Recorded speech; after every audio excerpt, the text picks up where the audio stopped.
जी बिस्मिल्लाहिर्रहमानिर्रहीम अल्लाहुम्मा सल्ली अला मुहम्मदिन व अला आलि मुहम्मदिन व बारिक वसल्लम अलैहि। आप सबका बहुत बहुत शुक्रिया कि आप लोग आज लॉन्ग वीकेंड के बावजूद बड़े शॉर्ट नोटिस के ऊपर आप लोग यहाँ तशरीफ़ लाएँ। सुबह 11-12 बजे आपको इन्विटेशन दिया गया और आपने जो है वो बड़ी आपकी मेहरबानी, आपने अपना वक्त निकाला और आप यहाँ पे पहुँचे। बहुत सारे लोग हैं उनकी जो है वो माजरत आई, लॉन्ग वीकेंड में कुछ लोग बाहर हैं और शॉर्ट नोटिस था।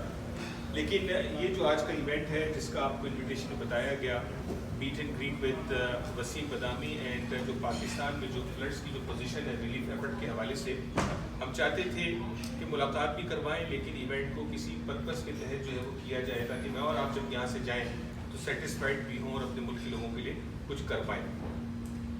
जब हमने कुछ दिनों पहले जो है वो मीडिया ब्रीफिंग की थी सितंबर पहली के इवेंट के हवाले से, वसीम बदामी साहब मौजूद नहीं थे लेकिन मैंने उनको इरफान अली साहब ने जो वीडियो क्लिप बनाई थी वो मैंने भेजी इनको ताकि इनको इस बात का अंदाज़ा भी हो कि कनाडा में जो मीडिया के लोग हैं वो किस हद तक इनसे मोहब्बत करते हैं और किस तरह से आप लोगों ने उस इवेंट को प्रमोट करने के लिए अपना जो है वो रोल प्ले किया। बड़ी माजरत कि मुख्तलिफ वजूहात की बिना पर हमें उस इवेंट को कैंसिल करना पड़ा, तो मुझे एक गिल्ट सा था कि वसीम बदामी साहब से आप सब की मुलाकात करवानी थी, आप सब ने अपनी एफर्ट की थी, तो इनसे मैंने रिक्वेस्ट की, परवेज़ भाई से रिक्वेस्ट की, बात इनकी भी मैं करता हूँ।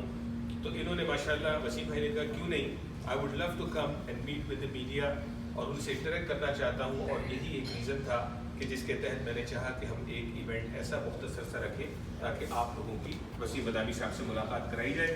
वो कि इवेंट शुरू होने से पहले ही आप लोगों ने अपने मासूमाना सवाल शुरू कर दिया। आपने जो है वो इंतजार ही नहीं किया कि सवालात का वक्त कब आएगा, लेकिन आपको क्वेश्चंस का भी जो है वो थोड़ा बहुत मौका देंगे। जैसे मैंने कहा कि इवेंट का पर्पस मीट एंड ग्रीट और दूसरा अपने मुल्क के लिए जो हम कर सकें उस हवाले से बात करेंगे। और हमारे साथ स्टेज पे जो लोग बैठे हैं, मेरे दाएं जानिब परवेज़ अख्तर साहब बैठे हैं, non member in the community, non businessman और पॉलिटिकली भी जो है वो इन्होंने हमारी कम्युनिटी को ख़ास तौर पे प्रोग्रेसिव कंजर्वेटिव पार्टी और कंजर्वेटिव पार्टी ऑफ कनाडा से इन्होंने हमें कनेक्ट कराने में बड़ा अहम रोल प्ले किया है। तो तालियां भी हो जाए। और दूसरा वसीम बदामी साहब जो आज यहाँ मौजूद हैं, मुस्लिम फेस्ट के इवेंट पे तशरीफ लाए हैं जो आज और कल परफॉर्म करेंगे, फ्री एडमिशन फ्री पार्किंग, जो लोग सेलिब्रेशन स्क्वायर जाना चाहें।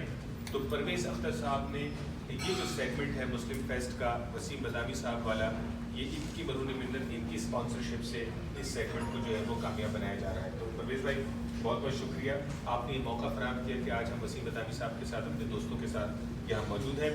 On the left side I have brother Usman Nurani with me. I will also have him speak. He understands Urdu, he speaks Urdu a little bit, he's from Africa, but he's our Deputy Executive Director of Human Concern International and Program Director as well. And I am, just for the introduction, outside of just being the host of this program, I'm also the global spokesperson for Human Concern International. और जो हमने ये banner भी आपने लगाया है, ज़ाहिर है वो चैरिटीज़ जो ग्राउंड पर मौजूद हैं, इस वक्त ज़रूरत है पैसा भेजने की, इस वक्त ज़रूरत यहाँ से कंबल, टेंट और चावल भेजने की नहीं है। वो बड़ा जो है वो डिफ़िकल्ट टास्क है लॉजिस्टिकली यहाँ से वहाँ पहुँचाना, फिर वहाँ मैनेज करना। बेहतर है चैरिटीज़ में अपनी असेसमेंट करें और वहीं से लोकल बाय करें और वहीं उन नीड को पूरा करें। This is what we encourage, this is what we support. इस पर भी हम बात करेंगे। साथ हमारे इशरत कियानी साहब बैठे हैं, हमारे पाकिस्तानी कम्युनिटी के मशहूर बिल्डर हैं, रॉयल आर्क डेवलपर के नाम से, अभी पिछले दिनों पाकिस्तान से होके आए हैं, हमारी एक छोटी सी कॉल पे यहाँ तशरीफ़ ले आए हैं। मैं तमाम दोस्तों का शुक्रिया भी अदा करता हूँ, उनको बोलने का मौका भी दूँगा। वसीम भाई की भी हम बात सुनेंगे और आपको सवालात का भी मौका देंगे और फर्दर इंशाल्लाह मैं आपका तारुफ भी कराऊँगा। छोटी सी महफिल है, everybody will be known and everybody will be acknowledged. जो पीछे बैठे हैं उनको शायद नज़र ही कुछ नहीं आ पा रहा होगा, तो आपके लिए क्या बंदोबस्त किया जाए? शाज़ी भाई जी, सिर्फ आवाज़ सुन रहे हैं, वो तो फिर घर भी आपको सुना देते हैं। आप लाइव देखने के लिए आए। भाई कौन? ये आवाज़ तो आ रही है, वो कह रहे हैं कि मैं चाह रहा हूँ उनको शक्ल कैसे दिखाएं, क्योंकि हमारे भाई जो कैमरामैन वाले खड़े हैं। अच्छा, आप लोगों के लिए कोई और इंतजाम करते हैं, आप लोगों के लिए यहाँ सूटेबल होगा? ठीक है, सही है, चले कोई बात नहीं, वेरी गुड। तो सबसे पहले मैं चाहूँगा और जी हाँ, वो तो अच्छा माइक तो बाकी दोबारा नहीं सॉरी, मैं आपको बोल नहीं करता। आपने फॉरन में देखी प्लीज लो। جج رفیق کوکڑی صاحب آپ کی کوئی آگے چیئر تو خیر ہے نہیں، میں آپ کو آگے کیا کہہ سکتا ہوں.